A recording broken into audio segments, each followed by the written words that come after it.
la lumbre. Ya, estamos de regreso en el panel de Estado Nacional. Silencio, por favor, orden aquí en la sala. Ya estamos de regreso para seguir conversando en esta oportunidad con nuestro invitado, el senador del Partido Socialista, Carlos Montes. Senador, muchísimas gracias por acompañarnos esta mañana. Andrea. Vamos a estar hablando de varias cosas, de lo que está pasando con el escenario político, lo que viene para el gobierno en términos del proyecto de nueva educación pública, pero quería partir conociendo su visión brevemente en relación a lo que hablábamos en el primer bloque de este programa, la decisión del gobierno de retirar el carácter terrorista a la querella en contra de los 4 imputados por la quema de una iglesia en San Pedro, en Padre de las Casas, perdón. ¿Usted le parece que fue una decisión correcta o le parece que ahí hay una muestra de debilidad, como han dicho algunos? Mire, lo primero, yo apoyo la decisión de mi gobierno. La verdad que yo oyendo el debate, leyendo, a mí me preocupa lo que nos estamos metiendo, porque este es un tema de largo plazo. Y mirarlo con un enfoque muy cortoplacista y no ver la envergadura y las proyecciones que esto tiene. O sea, yo lamento que algunos candidatos presidenciales, que además tienen posibilidad de salir, salen con una reacción como que estuviera todo en juego en condenar al gobierno. Mire, el tema mapuche nos va a acompañar por mucho rato. Eso está incubando un problema muy fuerte en la sociedad chilena, que la política no lo está asumiendo como corresponde, en lo que tú decías de problemas de fondo, pero también en buscar una solución política que requiere la concurrencia de todos los sectores. Problema a largo plazo. Yo quiero decir un solo punto. Yo he leído estudios de lo que pasa con la represión y con los niños. O sea, ¿qué pasa con los niños y con los jóvenes cuando ven que ellos son tratados en los medios y en lugares donde viven, en sus colegios, como parte de un pueblo terrorista? ¿Y eso es responsabilidad de quién, senador? No, yo no quiero... Mira, quiero simplemente decir... Para saber en el fondo quién creo que aquí hay responsabilidad en general del Estado y la sociedad y de todos, porque tenemos que asumirlo en una perspectiva más de largo plazo. Yo creo que hay que reconocer que en el pueblo mapuche no hay solo terroristas. O sea, aquí hay mucha gente que está pensando políticamente y que tiene visión de cómo ellos quieren insertarse en la sociedad. Uno puede compartir o no. Y hay estrategia, y hay programas, y hay gente con doctorado, y hay gente... Es otro mundo. Entonces, tratar solamente desde este punto de vista, la verdad que distorsiona mucho y distorsiona frente a todo. Y quiero decirle también que no solo el problema de los niños de la zona mapuche, de la Araucanía. En la Florida, por ejemplo, los hijos de mapuche y las familias se sienten afectadas, se sienten agredidas permanentemente. O sea, lo único que quiero decir, mucho cuidado con la forma de enfocar esto. Requiere más altura, requiere una mirada más global, de país, y no una mirada tan de trinchera, cortoplacista, en función de sacar una pequeña ventaja. El gobierno lo que hizo, obvio lo que hizo. Imagínense que muriera uno de los comuneros, lo que significa para la historia de Chile. O sea, el gobierno reacciona frente a con una perspectiva más global. Bueno, yo no tengo todos los datos que tiene el gobierno. ¿Pero qué pasa, senador, en términos de la señal que se envía? Porque hay quienes dicen, bueno, ahora en adelante, cualquier persona que quiera modificar su situación procesal inicia una huelga de hambre y presiona de esa manera para que eso se modifique. Mire, en la dictadura hubo hartas huelgas de hambre, y no tuvieron este efecto. Aquí hay una presidenta que dice que ella no se va a hacer responsable de la muerte de un comunero y discute con su equipo y busca una solución. Y la solución no es la impunidad, por favor, porque eso hace daño pensar que hay impunidad. Aquí no hay impunidad. Aquí hay que condenar los delitos que se han cometido y búsqueda de otros caminos para enfrentarlos. Yo lo único que digo, miremos con una perspectiva más larga, porque este es un problema que va a acompañar a sus hijas, a todos durante mucho tiempo, y tenemos que mirarlo con ese enfoque. ¿Y no ha faltado claridad del gobierno en la manera de enfrentar estos casos? Acá se plantea, por ejemplo, de que existen 2 almas al interior del gobierno en relación a este tema, 2 miradas distintas que han estado en permanente tensión durante todo el gobierno. ¿Usted cómo lo ve? ¿Cree que ha habido incoherencia de parte del gobierno en cómo enfrentar este tema? Es muy difícil gobernar en estas condiciones y frente a este problema de esta naturaleza que es de largo plazo y que requiere soluciones políticas, de un entendimiento general. Yo creo que pueden haber esas 2 almas. A mí las declaraciones de la entrevista Barraza no me pareció oportuna, ni adecuada, ni nada. A mí tampoco. O sea, creo que no fue una cosa... llegó en mal momento, por decirlo suave. Pero yo creo que el gobierno tomó ciertas opciones y hoy día corrigió o retrocedió, como dice, porque hay una circunstancia nueva. Y respetando la ley, buscando que haya condena y que haya otros caminos para llegar a esto. A mí me sorprendió, porque no soy técnico en esto, de que se va a trasladar muchas de las figuras delictivas desde la ley antiterrorista al Código Penal. Entiendo yo, no. Eso dice el ministro del Interior. Eso dice el ministro del Interior. Plenamente posible, Carlos. Es posible. Y eso tendrá que llegar al Parlamento y verse, porque aquí la diferencia con la ley antiterrorista chilena y con otras leyes antiterroristas, que aquí vivimos una dictadura de 17 años y se nos aplicó medidas peores que esta, atroces medidas, y por gente incluso que uno todavía ve y conoce. Entonces yo creo que hay que tener mucha ponderación. O sea, es lo único que me atrevo a decir, a lo mejor porque estoy muy viejo, señora Cecilia, pero yo creo que hay que mirar con mucha calma, con mucha visión de largo plazo, no con calma, con visión de largo plazo y en profundidad, la envergadura de lo que se está incubando en la sociedad chilena y que la clase política no ha estado a la altura de los problemas. ¿Se ha politizado demasiado el tema, le parece, en función del contexto también, no? Trinchera electoral inmediata, que eso no yo creo que por distintos lados, pero yo creo que más allá de eso, la responsabilidad, sobre todo en los medios, en todos lados, es tratar de educarnos todos nosotros una mirada un poco más amplia. Senador, quiero ir a lo que está pasando con la campaña electoral, con la candidatura de Alejandro Guillé. Me gustaría conocer si usted considera que ha logrado ese liderazgo que usted en algún momento dijo que no tenía Alejandro Guillé o que le faltaba todavía desarrollar. ¿Cómo ve en estos momentos su candidatura? Mire, yo creo que Alejandro Guillé tiene muchas condiciones, muchos atributos y es un liderazgo para ser presidente en construcción, obviamente. O sea, se va desarrollando. Uno lo ve en cada uno de los foros, en cada uno de los momentos, como crece. Yo lo veo en terreno, por ejemplo. Lo veo hace pocos días, lo vi, por ejemplo, en Puente Alto, con adultos mayores. Lo he visto en distintos... Y veo cómo él va creciendo y teniendo una capacidad de recoger, de dialogar y a su vez de vincular. Las personas sienten con grandes objetivos de su programa. Yo lo veo creciendo harto, afirmándose. Otra cosa, que entiendo a lo que se refiere usted, es la organización misma del comando. Con Pancho hemos estado en otras ocasiones, pero la verdad que esto que se hace ahora acá en 2 o 3 meses, en otras épocas se hacía un año antes. Entonces, y más también. Entonces, construir una campaña en pocos días, teniendo además una competencia entre candidatos parlamentarios que nunca había existido, porque teníamos el binominal que era 1 y 1, entonces se ordenaba en todo eso. Ahora tenemos 2 listas de la nueva mayoría y tenemos además dentro de cada lista una gran competencia entre candidatos. Es muy complejo y yo creo que a pesar de eso se va logrando desplegar y desarrollar. ¿Va a llegar en plenitud al 19 de noviembre? Espero que sí. Y espero que el 19 de noviembre demos una buena sorpresa a este país. ¿Pero siente que se ha profesionalizado el comando, el trabajo? ¿Hubo al principio ciertas diferencias respecto a cómo se iba a plantear? Sí. Alejandro Guillé tenía una mirada más, decía, bueno, desde su posición de independiente, estaba también ahí el rol de los partidos políticos. Yo creo que se ha ido fortaleciendo la parte comunicacional, gradualmente, no le puedo decir que está en el... pero ha ido fortaleciéndose y reaccionando mejor en cada uno de los temas, con equipos asesores, etcétera, en todo el despliegue por el país también. O sea, estamos llegando a distintos lados de distinta manera. Porque ¿cuál es nuestro problema en la primera vuelta, Andrea? Es que en Chile hay 800.000 personas que son de izquierda o de centro izquierda, que por alguna razón hoy día están desanimados y dicen no quiero nada, no quieren nada con Piñera, por supuesto, pero no quiero nada con nada. Y esa gente que tiene valores, que ha tenido compromiso en transformaciones, llegó a ese punto. Y nuestro problema es llegar a ellos a decirle, miren de otra manera, el gobierno de Michelle Bachelet revalore, no se queden con la visión de la derecha. Y en eso han habido muchas charlas y muchas conversaciones sobre eso. En segundo lugar, decirle, miren lo que significaría un eventual gobierno de derecha. Y a su vez diciéndole, mire, ustedes tienen responsabilidad, diciéndole a ellos. Estos 800.000 que están en sus casas tienen responsabilidad. Y nuestro desafío es decirle, salgan, voten y dialoguen con esto con otras personas, bueno, cada uno que decía, pero que dialoguen y sean parte de una decisión muy importante, porque las elecciones son un momento de decisión, o el país va para allá o va para acá, o mantiene un proyecto de integración que busca una perspectiva, o tiene otro que tiene una visión más de mercado, otra visión. Y bueno, yo le llamo, aprovecho esto para llamar a esos 800.000 personas a pensar, por lo menos, en su propia responsabilidad. Abrimos el panel para hacer preguntas también, sí. Gonzalo Miller, y después, Francisco Ayala. ¿Cómo no? Ya, se prepara. Senador, usted dijo algo al pasar y me gustaría profundizar un poco, tratar el tema de la Araucanía desde la trinchera electoral.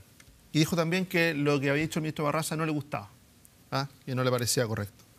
La última vez que un ministro contradijo la línea oficial del gobierno, terminó fuera. El ministro de Economía, demócrata cristiano. Y resulta que hoy día lo que hizo Barraza en su entrevista es contradecir fundamentalmente lo que estaba haciendo el gobierno. La línea general del gobierno descolocó absolutamente no solo al ministro del Interior, demócrata cristiano, sino también la labor de la última semana, y no de la última semana, va a ser justo y hacer un reconocimiento de Lewis, viene en este tema de hace meses. También quedó absolutamente offside con las declaraciones del ministro Barraza, contradiciendo a la columna vertebral del gobierno. Pero resulta de que no hay ningún cuestionamiento respecto al ministro Barraza. Hubiera sido como un desliz permitido. ¿Cómo tú sabes eso? ¿Qué cosa? Que no hay nada de ningún cuestionamiento. Hasta ahora yo no he escuchado ni en esta mesa, ni he escuchado ningún del gobierno, salvo, pero Eduardo, al ministro de Economía se le pidió... No, pero no diga en esta mesa, al porque ministro este de tema lo Economía, planteé yo. al ministro de la Economía, parrilla. lo que pasa- Y el senador al Montes ha sido ministro de claro, Economía, los lo tres que estoy diciendo, al ministro de Economía, también, ¿no? cuando Yo también. contradijo la línea oficial del gobierno, terminó fuera del gobierno. Y resulta que, vamos a ver, al final de esta semana, vamos a ver si estoy equivocado o no, el ministro Barraza va a seguir en su puesto, con su oficina en La Moneda, sin ningún problema. Y entonces me dice, ¿Qué quieres tú? ¿Otro cambio de gabinete? no, lo que pasa es que Sí. hay un doble estándar evidente respecto, parece que quién comete o no las faltas. ¿Ah? Pareciera que un reclamo que ha tenido la democracia cristiana en el pasado respecto de quién comete la falta, el tipo de sanción que recibe. Y resulta que aquí vemos que en un tema sustantivo y desde la trinchera electoral tenemos un ministro que toma posición, que contradice al eje vertebral del gobierno y que no le pasa nada.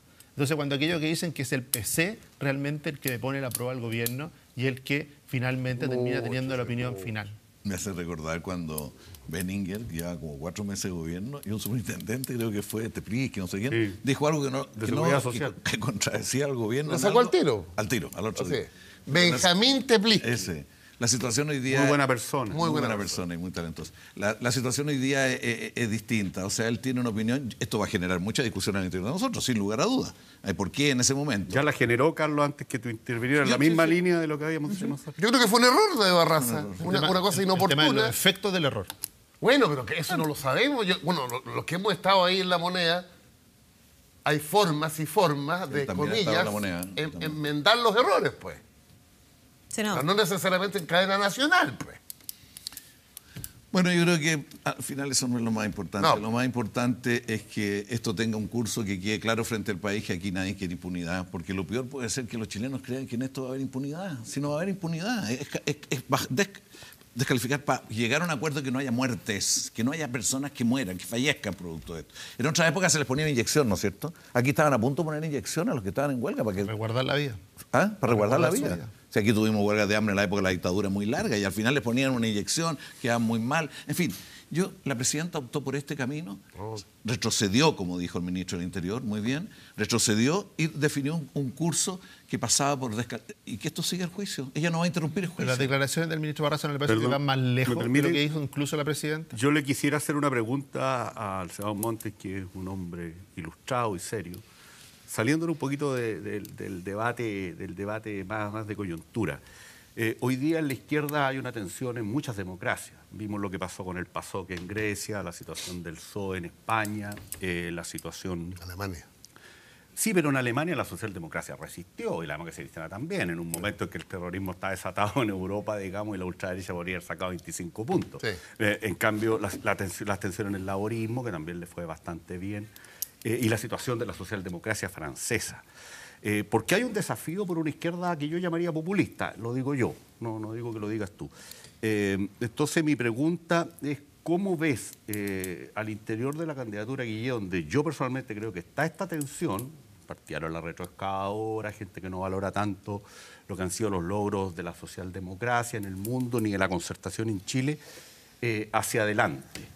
¿Cómo crees tú que se puede resolver esa tensión al interior de la izquierda, digamos, desde el Partido Socialista hasta segmentos importantes del Frente Amplio, donde probablemente también esté este mundo? Yo creo que dentro del Frente Amplio hay alguna gente socialdemócrata.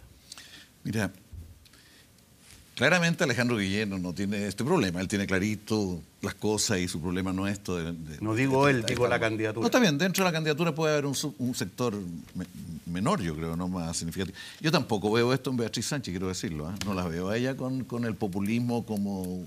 Creo que hay gente en su candidatura también. A Marcos tampoco lo veo, o sea, lo veo hoy día más responsable y más articulado que nunca.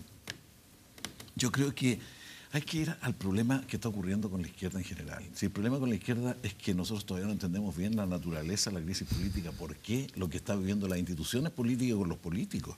Y algo que todos tenemos que pensar mucho. Yo tiendo a sentirme muy interpretado por la visión de Bauman, que dice, ¿no es cierto?, aquí el problema es que la política perdió poder. Entonces la ciudadanía empezó a descubrir que tenía menos poder y empezó a buscar otras maneras de presionar. Y las instituciones están con problemas porque gran parte de las decisiones que nosotros tomamos en el Parlamento vienen ya decididas en otros lados. Hasta el presupuesto nacional, yo traje aquí el presupuesto, hasta el presupuesto. Si son las clasificadoras de riesgo las que están definiendo el marco. ¿Y quiénes son los de la clasificadora de riesgo? ¿Quién los eligió? ¿Y qué? Bueno, en educación a nivel nacional, que tú lo conoces bien, nosotros no discutimos los contenidos de la educación, eso lo discute un consejo por el lado. Nosotros discutimos la institucionalidad y discutimos el financiamiento. En fin, yo creo que hay un tema, en el caso nuestro, de reconstruir la institucionalidad política. Tenemos unos tratados internacionales, hemos tratado que hay una comisión de seguimiento de los tratados. Cada uno de los tratados nos condiciona en muchas decisiones. Ahora estamos en una discusión sobre el tema del secreto bancario, que algunos dicen secreto bancario sí o no, porque el acuerdo que tomamos con la OECD dice que nosotros tenemos que informarle sobre un conjunto de personas todas las transacciones que tienen. Fue un acuerdo que ya tomamos. Y acá se dice que eso no se puede porque atenta contra tal o cual principio y tenemos que hacer las reformas para ajustar. Bueno, yo creo que hoy día, desgraciadamente, tenemos que repensar nuestras instituciones en el marco de la globalización y los partidos repensarse. ¿Y qué pasa con la izquierda? Que hay izquierda que sigue operando como si viviéramos en otro mundo sin asumir este mundo, que estamos con un concepto de Estado confuso. Yo reconozco, porque el último concepto más claro fue el Estado de bienestar, ¿no es cierto? Que el Estado Pero hoy día estamos con un problema en el concepto de Estado, que hay gente que cree que tenemos que volver a un Estado que se hace cargo de todo y otra gente que entiende que hay un Estado que tiene que ser moderno, que tiene que asumir los problemas, que tiene que ser proactivo, que no puede ser como este Estado subsidiario que hemos tenido acá en Chile, es un Estado que toma decisiones. O sea, absurdo que el Estado no haya tomado una decisión clara sobre la energía solar hace 10 o 15 años. Es una opción que debería haber tomado el Estado y a partir de eso hacer una propuesta a los privados, un concepto de Estado distinto, ¿entiendes? No esperar que hacen los privados, en el caso del Estado subsidiario. Tomar iniciativa. Es incomprensible que hayamos perdido 10 o 12 años en esto, es incomprensible. El país que tiene más potencialidad en energía solar. Bueno, yo frente a tu pregunta, yo creo que hay un debate muy rico. Creo que un seminario Chile 21 en esta dirección. Han habido distintos espacios de reflexión porque este es un tema en todos lados. No está resuelto y eso yo lo reconozco. Senador, ¿y cómo ve esa tensión que plantea Eduardo Zafirio en un escenario de segunda vuelta para una candidatura de Alejandro Guillet y la posibilidad de un pacto de la centroizquierda en esta segunda vuelta? Yo soy muy optimista en esto. No me queda la menor duda que va a haber ese acuerdo, que ese acuerdo va a tener bases programáticas concretas, de plan de gobierno incluso podría haberlo, que ahí va a estar en la centroizquierda, en el concepto más amplio de centroizquierda que pueda haber. ¿Eso qué incluiría? A todo, a todo. ¿Desde el Frente Amplio, dice usted? O sea, nunca ese sector ha apoyado completamente nuestras candidaturas, nunca. Además, un tercio, un poquito más en algunas veces, pero siempre un porcentaje. Yo creo que eso va a ocurrir. A mí hay mucha gente que me para en la calle y me dice, voy a votar por tal en primera vuelta, pero a la próxima voto por el que va. En fin. ¿Y en el caso de la democracia cristiana? Yo creo que en la democracia cristiana la mayor parte de los demócratas cristianos, puede que haya un subgrupo pequeño que no, entiende de que este país requiere un entendimiento entre el centro y la izquierda. Si la posibilidad de mejorar este país supone entenderse entre el centro y la izquierda, porque aquí tenemos un poder instalado, una derecha muy poderosa, o sea, y un Estado muy débil, o sea, requiere un frente político muy amplio. Si se privatizaron a su haber y en las mejores condiciones posibles 725 empresas públicas que pasaron a... Eso están en manos de otros, o sea, el Estado se restringió... Lo estrujaron. 11.000 propiedades urbanas. 2 millones de hectáreas agrícolas que se las privatizaron y se quedaron con ellas y que eran públicas. Bueno, ahora tenemos, en estas condiciones creo que es fundamental el entendimiento entre el centro y la izquierda para mejorar este país, para hacerlo más justo, para enfrentar la desigualdad, para buscar otras formas de crecer. Iván Linares. Sí, yo tengo la... Ya había preguntado, yo pensé. Sí. No, Iván y después Francisco. Sí. Senador, tenemos claro que el escenario presidencial en el que estamos es complejo. O sea, claramente la papeleta que se está presentando hoy es de un nivel de complejidad para cuadrar el círculo de los no piñeristas, de un nivel de complejidad sin límite. Y además en un estado, como tú lo señalabas muy bien, de la política muy desprestigiada. Y entonces el gran desafío de esta elección parece ser la capacidad de movilizar. Tú hablabas de los 800.000 votos que habrían desaparecido, que estarían desapareciendo, que tendrían una tendencia y que hoy día no jugarían. Pero si nos vamos más, es una democracia que la mitad de la gente no quiere participar. O sea, estamos hablando no solo de 800.000, sino de varios millones de chilenos que están fuera por diferentes razones.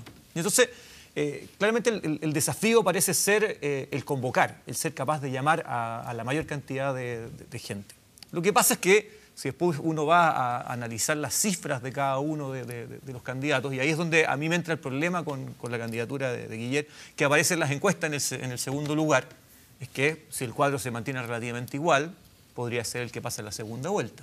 Pero con baja movilización, la posibilidad de pasar a la segunda vuelta y perder de todas maneras es bastante posible. Entonces ese incentivo, esa contradicción de que solo se puede ganar en segunda vuelta con una movilización mayor de la ciudadanía, pero que eso hoy día podría poner en juego la posibilidad de que Guillet sea el que pase a la segunda vuelta. Entonces, ¿cómo ven ustedes desde esa perspectiva? Porque la sensación que queda del debate, o sea, que es la sensación que por lo menos yo quedé del debate, que habían los 3 candidatos que aparecen hoy día primero en las encuestas, eso están muy tranquilitos y no hubo una situación de encarar o de tratar de efectivamente sacarle más provecho al espacio que se estaba dando. Y después los 5 que venían más abajo son efectivamente los que tratan de entrar en el juego por lo que está pasando. Y entonces, y ya está en eso. Pero la posibilidad de ganar la Piñera es que logremos movilización y tengamos una campaña que sea capaz de convocar al resto de la gente. Yo creo que ese tema es muy central, porque nosotros lo que hicimos aquí fue un cambio más global en la relación dinero-política, en la forma de hacer campaña, etcétera. O sea, terminamos con algo, pero no hemos creado todavía una forma alternativa. Entonces lo que está ocurriendo, yo lo vi ayer, por ejemplo, recorriendo, la gente no sabe quiénes son los candidatos. O sea, y no sabe quiénes son los candidatos a presidente. No es solo un problema de candidato, no digo generalizado, pero hay un porcentaje. ¿Para qué decir los candidatos parlamentarios? Porque antes lo que ocurría es que llegaban las murallas, llegaban los carteles, por todos lados aparecía, y ahí estaban los candidatos. Era una forma histórica, además de muchos años, que hoy día no. Entonces uno dice, ¿hemos creado alguna alternativa para dialogar con la ciudadanía? No. Los foros en la televisión son una alternativa, pero que tienen los problemas que tuvo el otro. En fin, y en general cuesta mucho que la ciudadanía pueda informarse de los parlamentarios, de los presidenciales y también de los parlamentarios. Hay elección de core, además. Además, la elección de core, que para que la gente sepa qué es lo que es un core primero y segundo que va de candidato, realmente es algo muy difícil.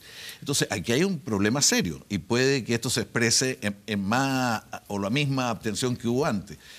Yo cuando hablo de los 800.000, ¿sabes por qué hablo de los 800.000? Porque esos son personas que fueron militantes, que fueron dirigentes sociales, que se movilizaron en otros momentos. Entonces hay que apelar a sus valores, a su responsabilidad, creo yo, a sus valores, a su responsabilidad, que no se queden mirando qué es lo que ocurre, porque eso va a afectar a todo el país para adelante y es un llamado a la consistencia con su historia, en definitiva.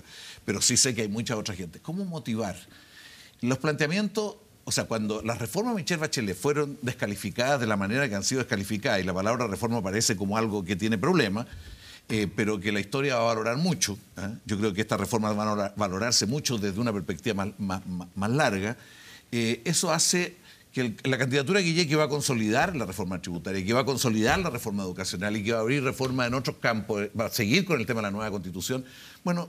Es difícil que eso sea todo lo convocador y movilizador que tú quisieras, porque son cosas que están en curso. Yo creo que un error grave que hemos cometido en el actual gobierno es que tratamos de hacer la reforma entre el gobierno y el Parlamento. Y las reformas de esta envergadura o se hacen con la ciudadanía, o se hacen con muchos actores, o se hacen con un nosotros muy amplio, o no tienen la densidad, la profundidad. Y eso estamos pagando el costo ahora. O sea, estamos a punto de terminar con la municipalización de la educación, a punto. Y la verdad que de iniciar ese proceso, y eso no está generando la energía que en otros momentos generó, si hubo mucha gente en la calle por esas demandas. Y eso tiene que ver con los partidos. Los partidos han tenido mucha dificultad los partidos nuestros, mucha dificultad para convocar y hacer parte de los procesos. Senador, ya que lo menciona, quería preguntarle respecto a la situación del proyecto de nueva educación pública. ¿Cómo se viene la votación en el Congreso? ¿Existen realmente los votos al interior del gobierno, del oficialismo? Mira, Andrea, este es un proyecto que se conoce poco. Quiero decir, a nosotros nos pasaron un informe de 1000 y tantas páginas para leer antes, imagínense, la ciudadanía no hay. Pero este proyecto tiene 2 partes. Una parte que hay un nuevo modelo de organización de la educación pública en Chile. Sobre eso incluso la derecha no hizo objeciones, no votó a favor en general, pero no objetó. Y aquí hay otra manera, con otro concepto de educación. O sea, una educación pública para formar ciudadanos, seres humanos, no solo para la prueba estandarizada. Entonces, otro concepto de educación, otra forma de entender la escuela dentro del sistema educacional, otra manera de dirigir territorialmente con unas direcciones de orquesta. Los servicios locales no son controladores de colegios solamente. En fin, otra forma. Eso, la verdad que yo creo que es un paso muy importante. Pero otra cosa distinta es cómo desde la situación actual llegamos a ese nuevo modelo. Y eso es muy complejo porque supone muchas cosas. Yo creo que aquí la negociación con la derecha que hubo de parte del gobierno fue en torno a esto. O sea, que haya ciertas concesiones para que la derecha no obstaculizara en el Tribunal Constitucional la forma de transferir los colegios, los bienes. ¿Ya? Eso fue. Y bueno, ahí llegaron a un acuerdo que está en discusión. Ahora, ¿qué tanto modifica el espíritu de la ley esas concesiones que se hicieron, a su juicio? O sea, lo que hace... O sea, si usted me dice de que el retardar la transición afecta mucho la ley, sí, eso retarda la transición. En parte por responsabilidad de la negociación con la derecha y en parte también por el gobierno. Yo quiero en esto ser muy concreto. O sea, el gobierno no estaba lo preparado que podía haber estado preparado para hacer la transición en poco tiempo. O sea, deberíamos haber tenido 10, 12, 14 servicios locales en condiciones de ponerse en marcha. Expliquemos un poquito, senador, qué significa eso, ¿no? Para quienes quizás no están tan al tanto respecto al proyecto, cómo se va a ir traspasando desde las municipalidades a este nuevo órgano. Lo que pasa es que en el país se va a organizar 70 servicios locales, o sea, se van a agrupar comunas, de acuerdo a varios criterios bastante rigurosos de cantidad de alumnos, realidades geográficas, en fin, de un conjunto de cosas. Entonces, la transición es ir gradualmente, porque era imposible hacerlo de golpe, y gradualmente que se vayan instalando estos servicios. Desde los municipios a estos servicios. Que pasen los bienes, que pase el personal, que pase, en fin, toda una transferencia a estos nuevos servicios, y estos nuevos servicios, una vez instalados, empiezan a dirigirse, orientarse de otra manera, con otro presupuesto. Ahí ya no hay un presupuesto solamente por alumnos, sino que hay un presupuesto también basal, hay un conjunto de criterios distintos para enfrentarlo. Bueno, el problema es el ritmo de instalación de esto. Lo lógico hubiera sido llegar a este momento con 10, 14 servicios en condición, no llegamos en eso y es un problema de nosotros. ¿Cuántos hay? ¿Con cuánto se llega? Una de las discusiones más importantes fue esa, porque inicialmente se quiso partir con un solo servicio. Y los socialistas dijimos, nosotros no aceptamos, no apoyamos ese proyecto, porque al final cuestiona el modelo, o sea, por lo menos 4. Aquí la presidenta fue clara y dijo por lo menos 4, y por eso partimos con 4. Y esos 4 están en proceso ahora en muy poco tiempo, en 2, 3 meses, de generarse todas las condiciones para estar en condiciones de ponerse en marcha el 1 de enero del 2018. Bueno, hacer esto es una cosa tremendamente compleja y imagínense trasladar todos los bienes a una nueva, crear la nueva instancia del servicio local, trasladar todos los bienes, a su vez trasladar los contratos de los profesores sin quedar con deuda histórica, a su vez con municipios que están cada vez más endeudados ahora porque como se van a transferir a un nuevo sistema, están poniendo menos recursos y hay más deuda. Hay 100, según el Ministerio de Educación, 100 municipios con problemas, 100. Un tercio. Prácticamente un tercio de los municipios con problemas. ¿Y cómo se va a resolver eso antes de...? Bueno, esa es una de las debilidades que tiene la transición y hay uno de los artículos que se va a ver ahora en la mixta que busca mejorar eso. Ya, pero no está definido todavía. O sea, hay plata del Estado para eso. El Estado va a hacerse cargo de las deudas de los trabajadores. Alguna de ellas con cargo a los alcaldes, porque quien no pagó la previsión es un delito, no es un tema... Me vine para abajo. Cuidado. A ver, cuidado. A ver si alguien me ayuda. En la derecha, está boicoteando. Ahí sí. La debilidad Tenemos un terrorista encubierto. Exactamente. Que Miller no ha denunciado. Senador. Siempre se manifiesta el delirio de persecución de Pancho Aguirre. Bueno, mira, yo espero Senador, que esto perdón. camine y yo llamaría a la derecha a tratar de jugarse por este nuevo modelo y que cualquiera sea el gobierno que venga en el futuro, trate de buscar otra manera. Piñera presentó un proyecto de terminar con la municipalización y fue porque veía todos los problemas que esto tenía. Bueno, ahora que se juntémonos. ¿Sabes cuánto tiempo llevamos con este modelo actual? 37 años. Cambiar en poco tiempo 37 años, chita, que es difícil, ¿no? 37 años con el actual modelo que se nos impuso en dictadura.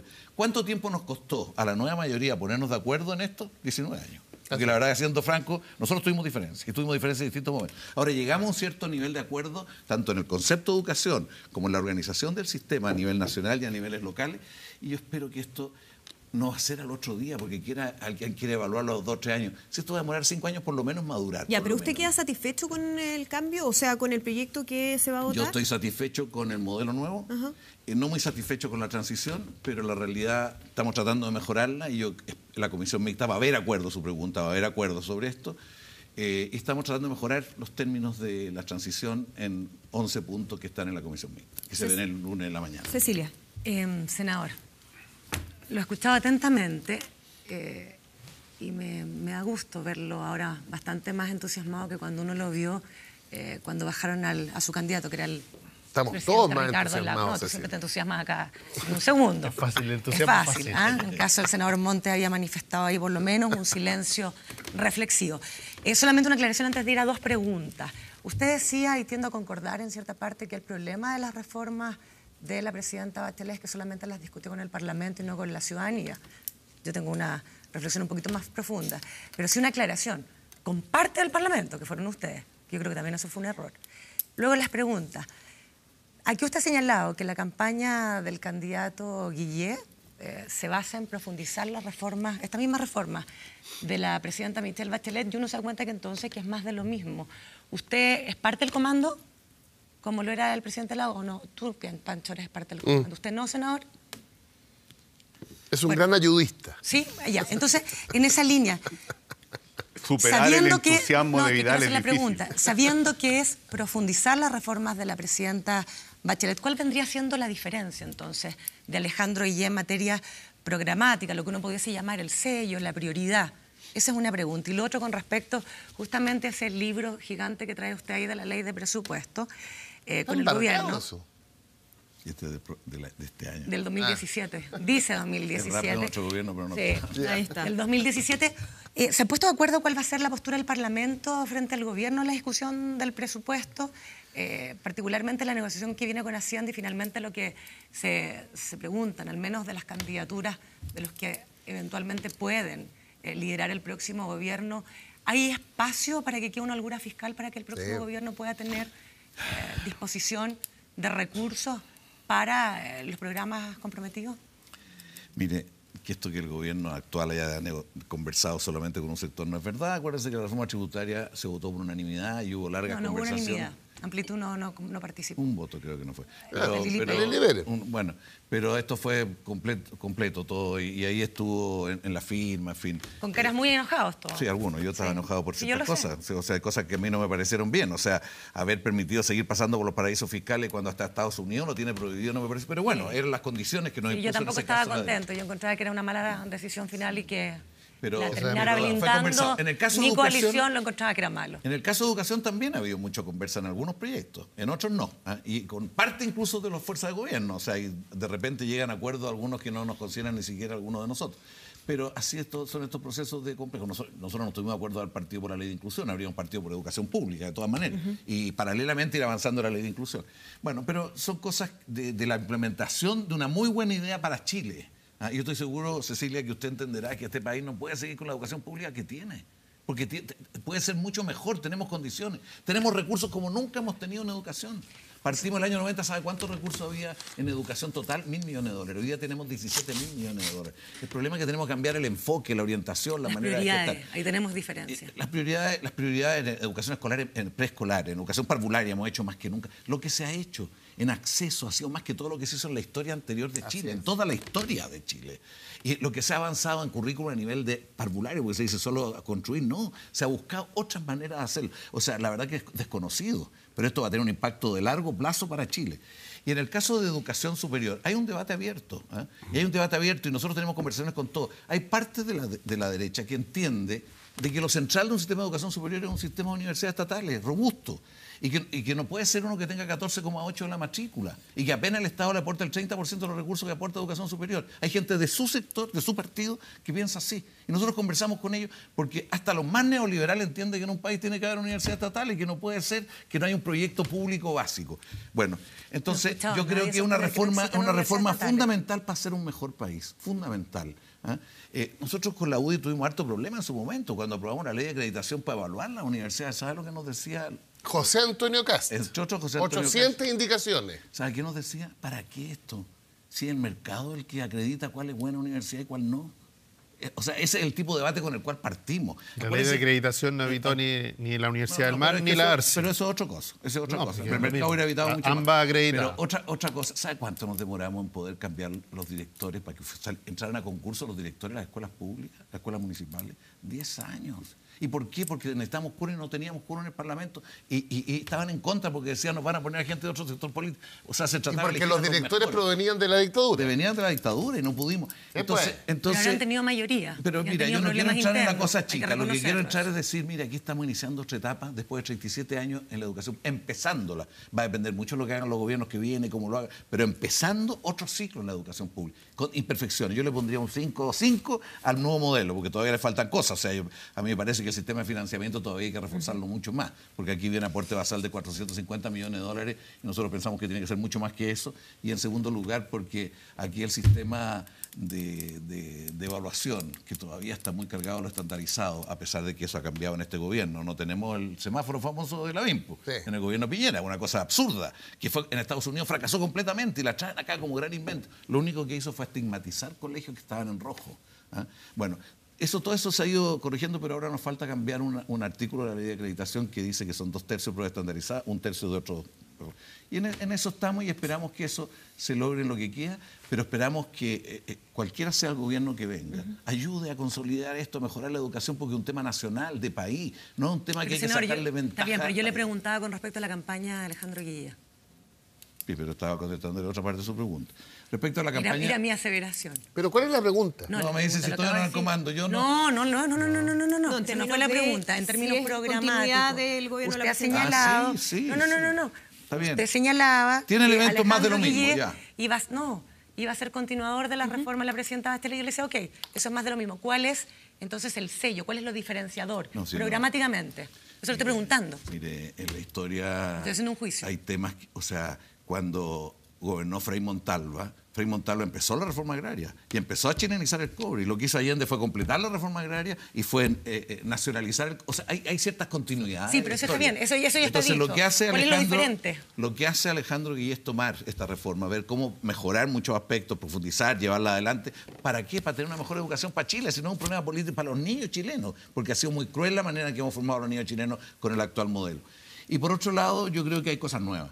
O sea, la Asamblea Constituyente requiere seguir una etapa, la reforma previsional es fundamental, mejorar la salud significativamente es fundamental. O sea, hay un conjunto de otros temas que están dentro de su programa. Y yo creo que lo más importante es que por primera vez se está hablando de una cosa que no se ha hablado y que Piñera no habla, es la transformación de la matriz productiva de Chile. Y que perdimos 10 años, 15 años en el tema de energía solar, que debió haber sido una parte central de nuestra... Incluido el litio que tú señalas. Hay una política pública para eso. Y esto es una cosa que el Estado no puede hacer. Nosotros siempre le decimos a nuestros ministros. O sea, si Vigi lo hizo con la forestal, con el 701. O sea, nuestros ministros se han autoinhibido más de lo necesario. De Hacienda. Nuestros ministros de Hacienda. Para tomar... ¿Ya no estamos amigos de esa guerra ya? No soy amigo, pero tengo discrepancia con él. roles más proactivos en lo que se refiere al rol del Estado. O sea, la Mazzucato, este economista y toda esta corriente, este Estado moderno, emprendedor, que toma iniciativa, entra, sale de ciertos temas. O sea, necesitamos otro concepto de Estado de una vez por todas para mover las cosas. Pero mire, es interesante lo que usted dice, porque tocó el tema de la Asamblea Constituyente. Lo reafirma acá en el debate que me tocó estar a mí en la quinta región 4 veces.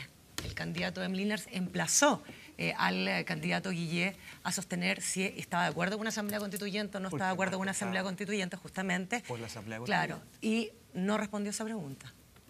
No, se reafirma que el claramente candidato sí. con una asamblea constituyente, pero con un procedimiento que permita generarla de acuerdo a lo que es nuestro país y nuestras posibilidades actuales. O sea, eso es lo que yo creo que están todos los candidatos lo mismo. El problema es que la presidenta inició con un proceso constituyente y planteó un itinerario para proceso seguir. constituyente, usted dijo asamblea constituyente. No, yo estoy por asamblea. Inició un proceso constituyente apuntando a una instancia que puede ser la asamblea constituyente como una de las opciones para poder resolver las grandes...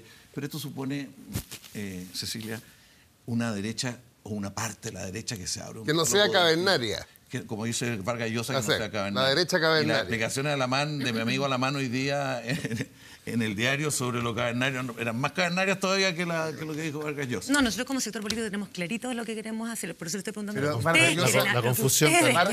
no confundir. Fíjate que Vargas Llosa superó Pancho. incluso el concepto de momio, que era lo del cerca de 60. La caverna está antes del momiaje. Pancho, pues te toca a ti. Ya. Yo no, No, si no me ha con el tocado Senado, nada, no, pero ya te dijeron a ti, con el senador Monte. Sobre el presupuesto. Sí, yo le voy a hacer llegar nuestras propuestas energéticas programáticas para No, que sí, lo dice, no, que no ha dicho sí, nada, lo ha no. dicho al menos en 7 foros el presidente Piñera. No, sí, a mí me llama, es que yo conozco, Ley de me presupuesto. llama mucho la atención de que Sebastián Piñera hasta ahora crea que con él llegando al gobierno se va a activar la economía.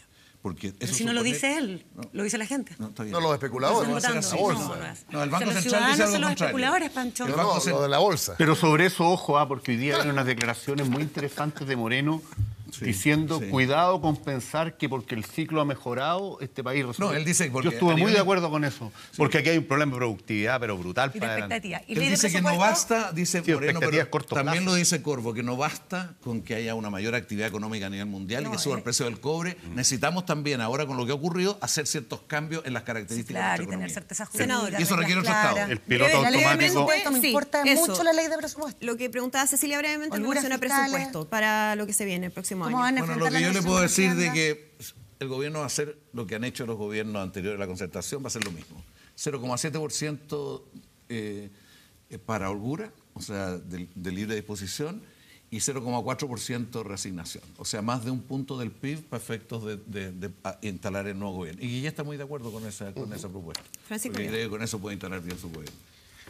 A ver, Estamos hablando de 600 millones. estoy pensando en los 800, PIB no es presupuesto. No, 600 los 800 800.000 de Carlos Montes, 600 millones de dólares. que algunos de ellos nos pueden estar mirando. Que es lo mismo. Guillet es, para no perderse, ¿Empezó la franja o no? el mejoramiento, consolidación y proyección de las reformas de Bachelet. Eso es Guillet. ¿Y por qué no lo ha dicho él, Pancho? ¿Por qué no ha sido claro? Porque yo lo escucho al senador súper definido, te escucho a ti súper definido, y el problema es que Guillén no está definido. Ahora lo que pasa es que tenemos dos herederos de Bachelet compitiendo, Guillén y Marco Enrique Ominami. Me parece estupendo. La Carolina Goich la deja fuera. También. También, pero bueno, no, que te estoy escuchando. Con menor énfasis. Matiz. Tiene razón, Goich no es más de lo mismo. Así es. Nosotros somos más y mejor de lo mismo. Algunos dicen que son más y peor. La derecha. Los chilenos. Pero lo relevante, y aquí quiero preguntarle una cosa específica, lo relevante es que la gente entiende, incluyendo los 800.000, que esta elección es muy importante. Muy importante. Porque o continuamos el camino de una sociedad más justa o retrocedemos. La retrocedora es la derecha. Aquí mismo, el candidato Piñera, contestándome a mí, dijo: fin a la ley de inclusión. Dijo, tengo de testigo a ustedes, vuelta al copago, vuelta a la selección y vuelta al lucro. Textual. Tengo todos los testigos aquí. Eso es ciudadano, Piñera o Guillén. Aquí mismo dijo, le pregunté yo. Esa misma fue la respuesta, Pancho. O menos reforma tributaria. Él dijo, la congelo en el 25. ¿Qué significa congelar en el 25 de reforma tributaria y no llegar al 27? 3.000 millones de dólares menos para la política social. Entonces, que la gente se dé cuenta, yo hablo con muchos de los tuyos, de los 800.000 deprimidos. Mira la encuesta hoy día, me encantó la encuesta de la Universidad del Desarrollo en el Mercurio, en que nos da Guaraca en todos los escenarios. Eso se va a producir si la mayoría de Chile, que no es de derecha, no se levanta el 19 de noviembre. Eso es muy soberbio, Pancho. No, eso es. Es muy soberbio. Si la última vez que los chilenos se levantaron a votar, escúchame, le sacamos la cresta. Y si se levantan ahora... Pero es que la lógica 40% lo que te dice la lógica es que si el 19 de noviembre Sebastián Piñera vuelva a ser presidente, es que la mayoría cambió. Que la mayoría cambió. Entonces esa mayoría de la que tú hablas no existe. Po. ¿Cómo que no? No existe esa mayoría. No? Si la vez que fue presidente Piñera, por errores nuestros, ese es el respeto al vocero del MEO, el respeto al resultado de la elección. Sacamos el 56% en primera vuelta. La única vez que han ganado sin balazos ustedes. Oye, no puede ser de que tú respetas la mayoría cuando ganas y no respetas la mayoría cuando pierdes. Pancho, no es sano quedarse en el pasado. Yo creo que no. El presente y el futuro es distinto. Tú planteas el copago al lucro y todo. Bueno, si lo dijo, nosotros creemos en el esfuerzo compartido con los padres, que su prioridad es la educación de sus hijos. No que ustedes, a través del Estado, nos vengan a decir dónde se educan los niños. Perdona, o sea, una forma distinta, no al lucro, no. O sea, pero senador, a nosotros se nos impusieron toda esta forma de otro lado, sin discusión de nada. Pero ahora Quiero decirte una cosa. Quiero decir una cosa. El principal enemigo del lucro y el copago en la educación fue el propio Jorge Alessandri Rodríguez. Él se agarró con Coloma en el Consejo de Estado de la dictadura. Y Alessandri dijo, es una barbaridad que la educación pública se pongan lógicas de mercado. Eso lo dijo Jorge Alessandri. Y hoy día es una barbaridad, pero lo que quiero decir, lo que yo quiero decir es que está bien que haya educación particular y nuestros hijos. Cecilia, aquí está bien que haya educación particular, un sistema mixto, porque siempre del siglo XIX en Chile lo hubo. Pero aquí hubo todo para que se redujera lo público. ¿Y particular subvencionado? ¿Por qué particular subvencionado? ¿Y la particular subvencionada le gusta también? No, yo respeto, está bien. Pero lo que pasa es que ese es el problema, porque parece que la reforma la que usted lo sabe bien. Aquí hubo un modelo que permitió crearse 2.500 colegios que fueron a competirle los alumnos a los pools y con otra lógica. Y el sistema tendía a apuntar hacia ellos. ¿Errores nuestros hubo? Sí. Pero se levantaron ciertas barreras para financiamiento compartido de un gobierno nuestro, que fue particularmente en el momento en que estaba Fox en Hacienda y Arrate en Educación. Y se impuso un modelo de eso que generó una segregación brutal. En ningún país del mundo existe, en ningún país del mundo existe una barbaridad así. La educación pública es para la nación en su conjunto. Bueno, yo lo que quiero decir es que, más allá de esto, lo importante es que estamos logrando, Andrea, un cambio estructural en la educación escolar en la medida que se ve otro modelo. Esperamos que haya mucho acuerdo, que se conozca y que los que están críticos lo digan y que mejoremos lo que le falta y que la transición la perfeccionemos ahora en la comisión mixta. Chile requiere que los niños se desarrollen más sus talentos, sus capacidades, y eso es lo que está en juego. Y tenemos un sistema que a muchos niños los tiene en muy malas condiciones. Eduardo, 30 segundos. Sí, 30 segundos. Es que no quisiera que del debate que hemos tenido quede la impresión de que una campaña corta, como ocurre en la mayoría de las democracias contemporáneas hoy día, es lo mismo que el problema en Chile. El problema en Chile no es la campaña corta, seamos claros. En eso incluso las nuevas leyes alargan el periodo de campaña dentro del plazo legal bastante, sino que una despolitización y sobre todo un brutal incivismo. Iván Miguel. Sí, lo que pasa es que yo solo para el tema final, o sea, yo encuentro que el sistema educacional chileno es malo. O sea, y el copago y la privatización y el lucro dentro de la educación, lo que de los últimos 37 años, ha hecho un sistema malo. Y lo que defiende la derecha es el lucro de la educación, lo que nos llevó a un sistema malo. Y eso es algo que a mí me llama profundamente la atención. Me llama profundamente la atención de que la ciudadanía no sea capaz de captar que lo que viene es una vuelta atrás para mantener el sistema que ha tenido los resultados que, según todos los estudios, tiene una de las peores educación del mundo, no teniendo un financiamiento tan malo, tan bajo. No. Entonces el sistema es malo y tenemos que cambiarlo. Y en eso creo que había una señal muy fuerte de este gobierno, y es lo que ha respaldado Marco Enrique y los progresistas, de que la señal, que giro que se ha hecho, ha sido el acertado, y tenemos que profundizar y avanzar en esa dirección. Gonzalo, ¿quiere comentar? Sí, a mí me parece que la lógica maniquea, está bien, yo la entiendo acerca de las elecciones, de que nosotros queremos el bien de los chilenos y ellos quieren el mal de los chilenos. No es lo que los chilenos ven. Yo he escuchado al senador y ha hecho una ardua defensa, lo he hecho. Y está bien, porque él cree en eso. Yo a él lo respeto porque cree en las reformas que se están implementando. Y sufre cuando no logra que se concreten exactamente. Pero, senador, un poquito de autocrítica. Porque lo que los va a sacar de la moneda son las mismas reformas que no escucharon a las personas, que no escucharon a la clase media. Sino el problema no es solo que no consensuaran con el resto de los partidos políticos. El problema es que dentro al interior de la nueva mayoría ni siquiera existían esos consensos. Pese a todo lo anterior, no hay consenso en el interior, no hay consenso con la oposición, no hay consenso con la sociedad. Se trató de avanzar a rajatabla con los proyectos y de impulsarlos. Usted mencionaba uno solo, final, la ley de desmunicipalización. Y resulta que, mire, hay más críticos en la nueva mayoría respecto del proyecto que en la oposición. No hay acuerdo. Uno escucha al presidente de los alcaldes, y resulta que el presidente del alcalde tiene serios reparos, demócrata cristiano, serios reparos respecto del proceso de municipalización. De partida dicen, no están los recursos. ¿Quién se va a hacer cargo de eso? Y usted apunta a algo que a mí me dejó muy preocupado. Como se habló tanto de municipalización, se habló tanto de educación pública y de que el Estado se iba a hacer cargo, los municipios empezaron a invertir menos en educación. Es decir, eso sin duda, ya lo que debiéramos lamentar todo, ha implicado de que se está invirtiendo menos en educación municipal, menos en la educación que se hace cargo de los niños más vulnerables. Y resulta que, ¿por qué? Porque la señal era de que iban a perder los colegios. Y resulta que toda esa confusión al interior del gobierno, ¿la ha pagado quién? Esos mismos niños, que han recibido peor educación en estos años, producto de menor inversión. Sí, mire, nunca ha habido tanta inversión jamás en educación como ahora. Cuando tú estabas de subsecretario, eran, yo creo, 30, 40 mil pesos niños, y ya estamos 120, 150 mil pesos niños. O sea, no es un problema de recursos. Lo que pasa es que los municipios siempre tenían más gastos y yo creo que eso faltó transparencia. Ahora, el 1 de enero del 2018, parte un sistema de rendición de cuentas de los municipios en educación al detalle. Eso de acuerdo a una ley, la ley de inclusión. Y van a tener que tener estados financieros periódicamente, van a tener que mostrar. Pero yo comparto lo que tú dices. O sea, si hay un cambio de un sistema a otro, los que eran los administradores buenos, no me refiero a los regulares ni a los malos, van a tender a estar menos motivados, que es un defecto de la transición, es uno de los defectos que hay que mejorar. Yo lo reconozco. Es un defecto que la transición no tiene bien resuelto y va a depender mucho de quién gobierne. Eso.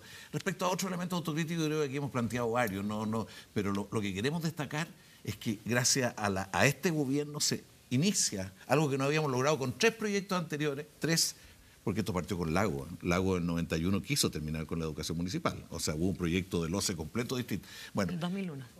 No, el 91. Cuando Lago era ministro de Educación. Si se olvida esa ley que presentó. Bueno, pero tenemos esto. Yo creo que es muy importante que el país tenga horizonte norte. Hemos cometido errores con sectores medios en la educación particular subvencionada, yo lo reconozco. Porque si no había una alternativa pública potente, era difícil decirle cámbiese aquí. ¿Ah? O sea, sí, fue un error de diseño, yo comparto desde el comienzo, desde antes que asumiera el gobierno, el actual sigue gobierno. siendo así hoy día. Yo sé, o sea, no, ahora estamos incluso haciendo, va a salir una ley que va a permitir resolver algunos problemas de la transición de los colegios particulares subvencionados. Yo creo que los colegios particulares en la historia de Chile han sido muy importantes. Antes de que se crearan con el modelo de Pinochet, antes. Y particularmente los ligados a las iglesias, eran históricamente el parto de los colegios parroquiales del siglo XIX hasta ahora. Acuérdese de que la discusión en el siglo XIX y a comienzos del XX era contra los conservadores, que no querían que hubiera colegio total ni hubiera educación, de ahí, educación obligatoria, se oponían a la educación obligatoria. 19 años duró el debate. ¿Qué es lo que está planteando en Chile? Volver a una educación pública con un peso específico dentro de un sistema mixto que lo fue perdiendo en cantidad de alumnos porque fue condenada a tener que ir reduciéndose en su calidad y en todo. Esto lo primero es cambiar el concepto de educación, y en esto de las pocas cosas que creo que Kast es más amplio, porque él sostiene de que a él jamás pondría a su hijo en un colegio donde lo único importante fuera la prueba CIMSE. Jamás. O sea, si no hay una formación más integral y un desarrollo más de conjunto. Pero eso es lo que buscan todos los padres. No, sí, claro. pero en los colegios públicos se impuso, un modelo. Oye, la jornada escolar completa, que ahora viene cambiada, se reduce el tamaño de los cursos y la jornada escolar completa tiene que dedicarse a deporte, a cultura, a robótica, a valores, a otras cosas. Esos son parte de los cambios que vienen en este periodo. Senador, se nos acabó el tiempo. Le agradecemos muchísimo que nos acompañe hoy en este programa, en Estado Nacional, así que muchísimas gracias por venir. Muchas gracias a usted. Gracias, senador. Gracias a usted. Le agradecemos, por supuesto, siempre a nuestros Hablamos panelistas. bien poco de presupuesto, sí, yo traje esto para que lo vieran, que el Parlamento trabaja. O sea, esto tenemos que producir ahora en 20 días. Le aseguro que va a ser tema la próxima semana, así que lo vamos a estar conversando el próximo domingo. Les agradecemos también a ustedes en sus casas. Quédense en la sintonía de Televisión Nacional porque ya viene nuestro programa Grandes Chilenos con la Historia, en esta oportunidad de Violeta Parra. Que tengan un muy buen domingo.